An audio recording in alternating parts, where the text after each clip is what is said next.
The four fundamental traits listed above best represent the cognitive processes INFJs rely on to get by in daily life. The INFJ is far from being a perfect, enlightened human, despite the internet's propensity to think otherwise. INFJs battle their demons just like everyone else, which is a lot of work. Their demons take many forms, one of which is fear.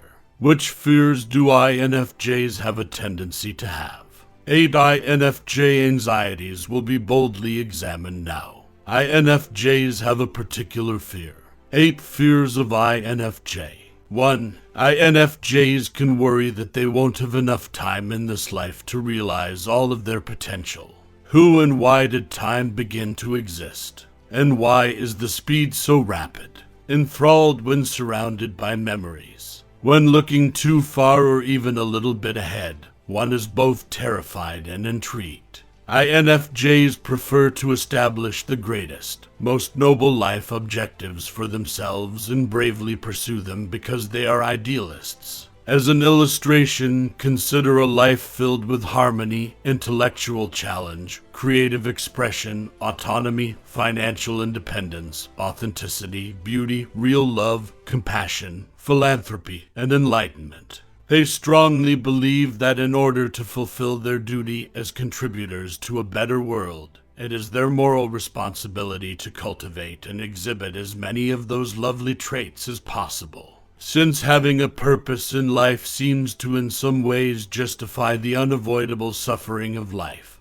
INFJs also pursue these goals for their own happiness and to ward off difficulties. But as the word life objectives suggests, it can take a lifetime to accomplish them. Given the size of their aspirations, which are nothing short of utopian, the INFJ seems to have little tolerance for error or delay. They worry that they won't have enough time to realize their full potential during this lifetime, and that they'll have to lead a drab, pointless, lonely, and painful existence while carrying their song with them to the grave. 2. INFJs could worry about possessing narcissism. The strangest remark I have ever read. Fear of narcissism among INFJs. Isn't the average INFJ the antithesis of narcissism? Generous with their empathy, committed to societal peace, genuinely interested in other people's personal experiences, and unflinching in their allegiance to deserving people. That doesn't imply INFJs can't be narcissists, though, as pathological narcissism is frequently caused by childhood trauma and follows a normal developmental trajectory, but goes wrong. Despite being stereotyped as empaths and being too pleasant, INFJs nevertheless worry that they'll wake up one day and discover that they were narcissists all along, inadvertently wreaking havoc in their social circle. For INFJs, being in a relationship with someone who lacks these qualities would be the worst thing that could happen to their ideals of loyalty, mutual respect, honesty, and integrity. And in most cases, it would be a pathological narcissist who is known for having an inflated sense of self, being selfish, manipulative, lacking empathy, being emotionally unstable, and having contempt for other people. Since narcissists seem to be drawn to the INFJ's life-giving energy, many INFJs unfortunately have unpleasant interactions with them.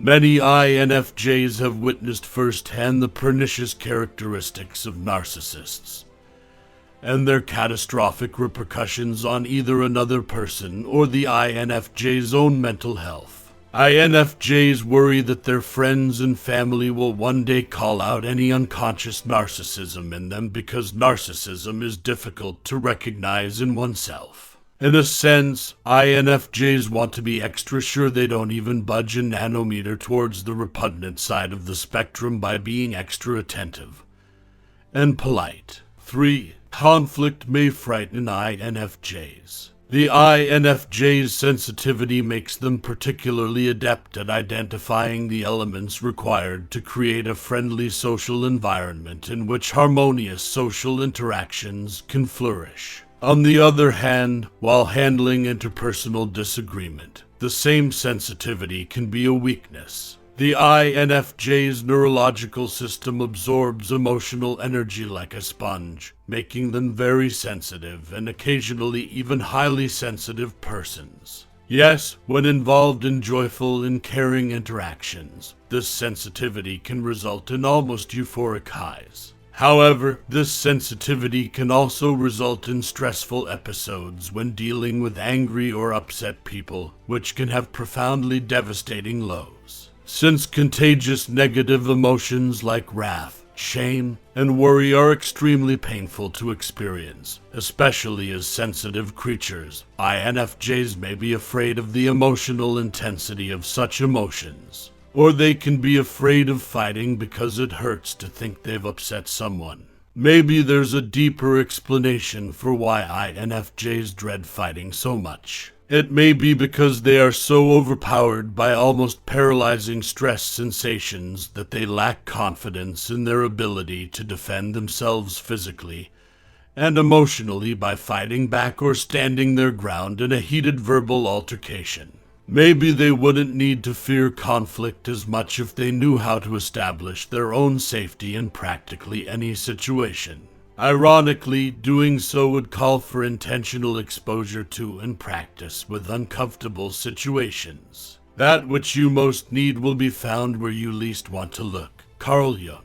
4. INFJs could be afraid of mediocrity. INFJs, as was previously noted, are making a valiant effort to bring about their idealistic worldviews over their lives. While the fear of running out of time drives their most audacious attempts at this, the fear of mediocrity drives them as well. INFJs typically worry that as they progressively give into the lifestyle of the conveyor belt, which still seems to be the norm in our contemporary societies, their goals and ambitions will be crushed out of them. Merely going through the motions of making the daily commute to a job that is soul-crushing.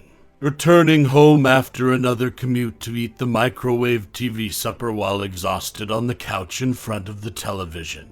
After finishing the meal rich in carbohydrates, dozing off before dragging oneself to bed 2 hours later, and starting the awful daily cycle all over again the next morning.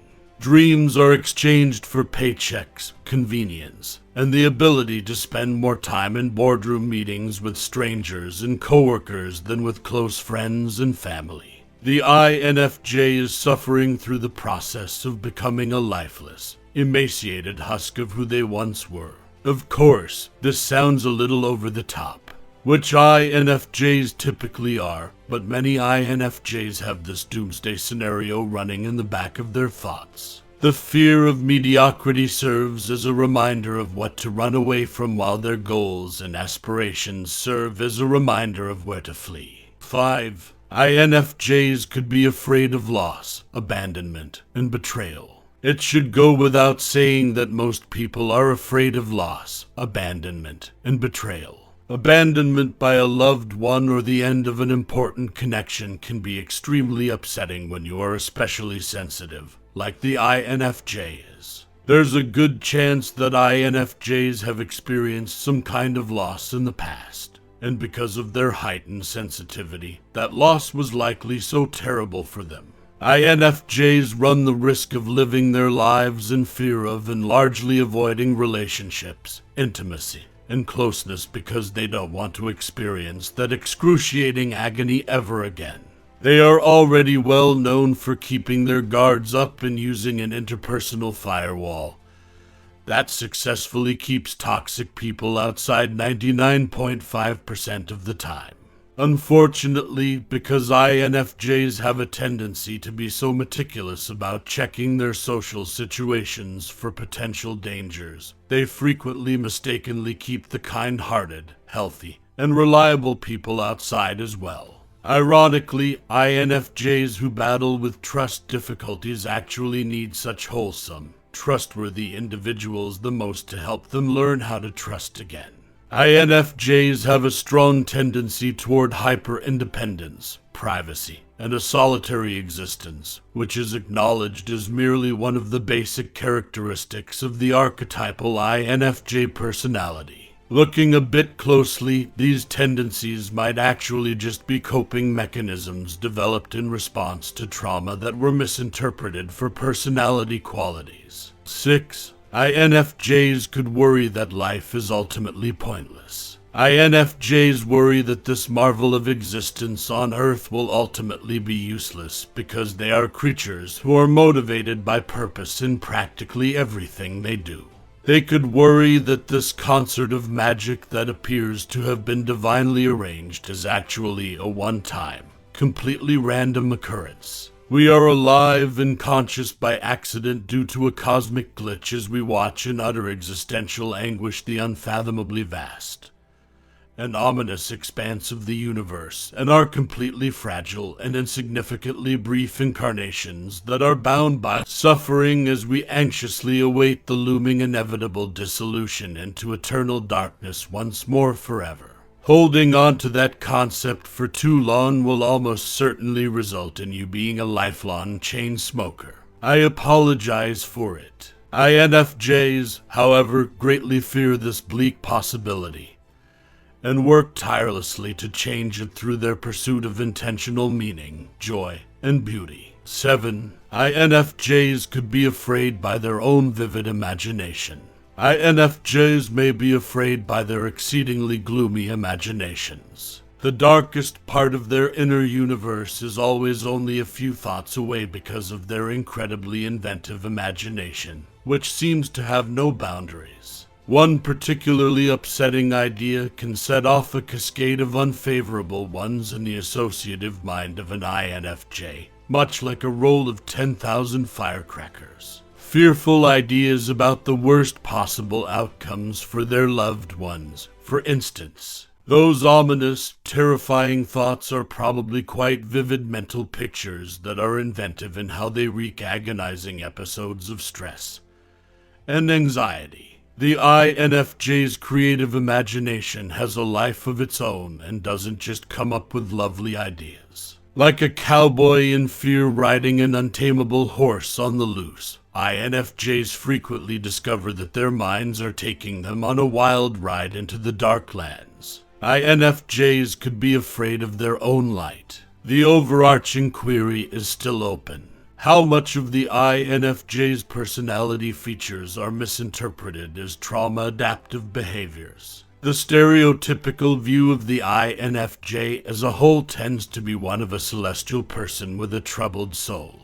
It can be challenging for many INFJs to accept their admirable qualities, such as empathy, joy, creativity, altruism, commitment, and perseverance, in the same way that others do. It's as though the INFJ possesses several of the most desirable qualities one could hope for. However, everyone can see them besides the INFJ. You'll encounter a blessing-curse situation when dealing with the devil. In order to avoid upsetting other people, INFJs frequently keep their light hidden and only let it show when they are by themselves or with a select group of close friends. Why do INFJs fear their own light so much? Is it because they worry that their light would be so dazzling that it will scare off their significant others? Or is it because they would have to stop believing the depressing but familiar story they have been telling themselves for much of their lives about how damaged they are if they entered their light?